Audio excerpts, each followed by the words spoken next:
Hello friends, welcome to सिबीरा HD points.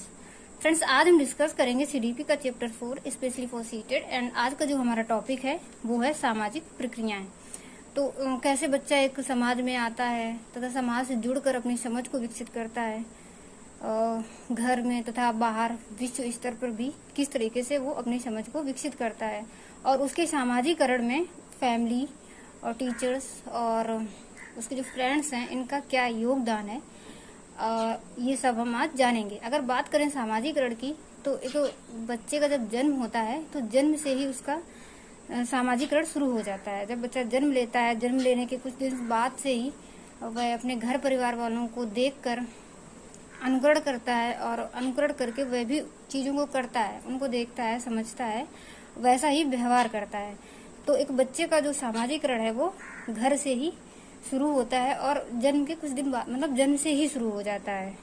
तो इस चैप्टर में क्या क्या पढ़ेंगे सामाजिकरण, सामाजिकरण की विशेषताएं, सामाजिकरण में शिक्षा का योगदान, सामाजिकरण के प्रकार और सामाजिकरण के वाहक, एंड कुछ प्रैक्टिस क्वेश्चन भी देखेंगे, जिससे कि आप लोगों की थोड़ी सी इस चैप्टर में समझ अच्छे से विकसित हो सके।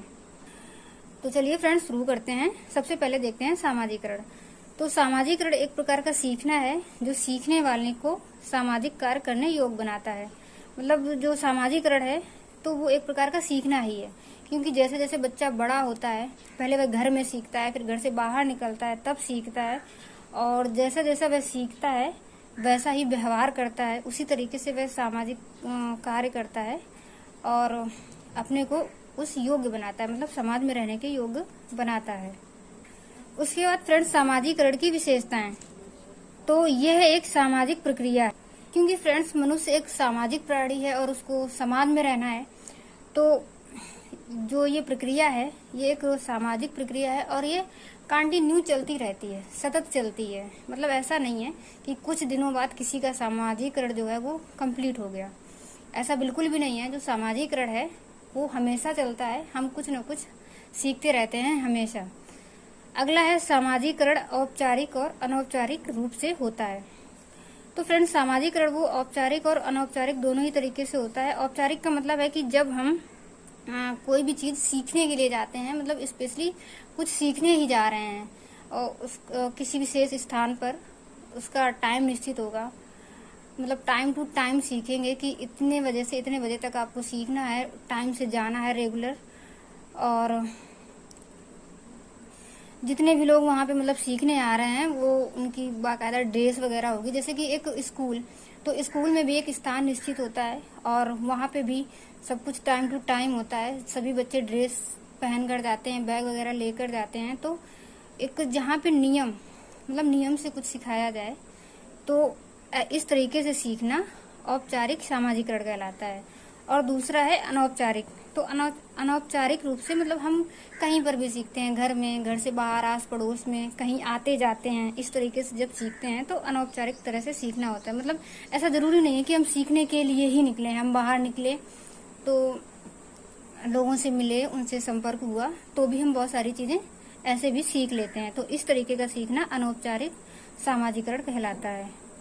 उसके अलावा है कि सामाजिकरण हमें अनुशासित करता है। तो सामाजिकरण, जब हम समाज में रहना सीखते हैं तो समाज में भी किस तरीके से रहना है, रहने का सलीका क्या होना चाहिए, समाज के भी कुछ तौर तरीके, नियम, कायदे, कानून है, उस तरीके से रहने के लिए हम अपने आप को अनुशासन में रखेंगे। मतलब जो हमारा व्यवहार है वो उसको थोड़ा सा अनुशासित रखेंगे। तो जो सोशलाइजेशन है वो हमारे बिहेवियर को भी रेगुलेट करता है। उसके बाद है सामाजिकरण में शिक्षा का योगदान। तो एक बच्चे का जो सामाजिकरण है उसमें शिक्षा का क्या योगदान रहता है। व्यक्तित्व का विकास, अधिकारों तथा कर्तव्यों का ज्ञान, संस्कृति का ज्ञान और नियमों का पालन, विभिन्न लोगों से संपर्क, समायोजन। तो शिक्षा के द्वारा एक बच्चे के व्यक्तित्व का विकास किया जाता है, क्योंकि बच्चा जब शिक्षित होगा, अच्छी शिक्षा ग्रहण करेगा तो उसका व्यक्तित्व भी अच्छा होगा। एंड अधिकारों तथा कर्तव्यों का ज्ञान, शिक्षा के माध्यम से बच्चे के क्या अधिकार हैं, अधिकारों के साथ साथ कुछ कर्तव्य भी हैं, तो कर्तव्यों का भी ज्ञान बच्चे को करवाया जाता है। संस्कृति का ज्ञान, हमारी जो संस्कृति है, परंपराएं हैं, इन सब के बारे में बच्चे को बताया जाता है, नियमों का पालन करना सिखाया जाता है। एंड उसके अलावा विभिन्न लोगों से संपर्क करना भी सिखाया जाता है, मतलब किसी भी व्यक्ति से किस तरीके से मिलना है, किस तरीके से बातचीत करनी है, किसके साथ कैसा व्यवहार करना है, ये सभी चीजें एक बच्चे को सिखाई जाती हैं। और समायोजन करना, बच्चे को समायोजन करना सिखाया जाता है, क्योंकि समाज में कुछ अच्छी चीजें हैं, कुछ बुरी चीजें हैं, तो किस तरीके से बुरी चीजों से दूर रहना है और अच्छी चीजों को समायोजित करना है, मतलब अच्छी चीजों के साथ उसको समायोजन करना है। ये सारी चीजें हमें एक बच्चे को सामाजिकरण में सिखाई जाती हैं। उसके बाद है सामाजिकरण के प्रकार। तो मेनली जो सामाजिकरण के प्रकार हैं वो दो ही हैं, एक प्राथमिक सामाजिकरण और एक गौड़ सामाजिकरण। तो जो फ्रेंड्स प्राथमिक सामाजिकरण है, ये एक बच्चे का जन्म की शुरुआत से ही शुरू हो जाता है। जब बच्चा जन्म लेता है और जन्म के बाद वह अपने घर से ही काफी चीजें सीखता है, अपने घर से कल्चर वगैरह वैल्यूज उनको सीखता है, उनको ऑब्जर्व करता है। तो घर से जो नियम या संस्कार सीखता है उसको हम प्राथमिक सामाजिकरण कहेंगे। इसके अलावा गौड़ सामाजिकरण की बात करें अगर, तो जब बच्चा घर से बाहर निकलता है, पास पड़ोस से कुछ सीखता है, स्कूल से कुछ सीखता है या कई सारी संस्थाओं से सीखता है, इस तरीके से जब बच्चा सीखता है तो उसको हम गौड़ सामाजिकरण कहते हैं। कई तरीके की जो सामाजिक स्किल्स वगैरह हैं, कम्युनिकेशन करना सीखता है, जब वह बाहर जाता है दूसरों से किस तरीके से बातचीत करनी है, इस तरीके का जो सामाजिकरण है उसको हम गौड़ सामाजिकरण कहेंगे। उसके बाद कुछ अन्य बिंदु हैं सामाजिकरण के, एक है प्रत्याशात्मक सामाजिकरण और एक है पुनः सामाजिकरण। तो प्रत्याशात्मक सामाजिकरण से मतलब है कि कभी कभी हम जब बाहर निकलते हैं तो हमें कोई अलग समाज या मतलब कोई भी एक संस्था या किसी ग्रुप की बात करें तो मतलब कुछ चीजें अच्छी लगती हैं कि किसी ग्रुप के बारे में मैंने जैसे सुना तो उस ग्रुप में मुझे जुड़ना है, तो फिर हमें उस ग्रुप के जो नियम वगैरह हैं या उस ग्रुप के लोग किस तरीके से रहते हैं उसके अनुसार हम अपने आप को ढालते हैं। तो इस तरीके का जो सामाजिकरण होता है वो प्रत्याशात्मक सामाजिकरण होता है, मतलब जो हमारी कुछ इच्छा है कि हमको इस तरीके से रहना है या हमको उन ग्रुप वालों की तरह बनना है, हमें उसमें जुड़ना है, तो इस तरह का जो सामाजिकरण होता है मतलब जब हम अपने आप को उनके हिसाब से बदल लेते हैं तो वो प्रत्याशात्मक सामाजिकरण होता है। उसके अलावा पुनः सामाजिकरण, तो पुनः सामाजिकरण से मतलब है कि हम एक समाज में रह रहे हैं, फिर अगर हम दूसरे समाज में जाएंगे तो वहाँ के जो सामाजिक मानदंड हैं वो कुछ अलग तरीके के होंगे। तो अगर हमें उस समाज में रहना है तो फिर हम अपने आप को उस तरीके से ढाल लेते हैं। या फिर जैसे कह लें कि जॉब लग गई किसी की आर्मी वगैरह में, तो आर्मी के अलग ही रूल्स होते हैं, तो वहाँ पे जो हमने अब तक सीखा है वो काम नहीं आएगा, वहाँ पे जो वहाँ के रूल्स हैं वो हमको सीखने पड़ेंगे। तो इस तरीके से हमारा पुनः सामाजिकरण होता है, तो इसको हम पुनः सामाजिकरण कहेंगे। फिर है सामाजिकरण के वाहक।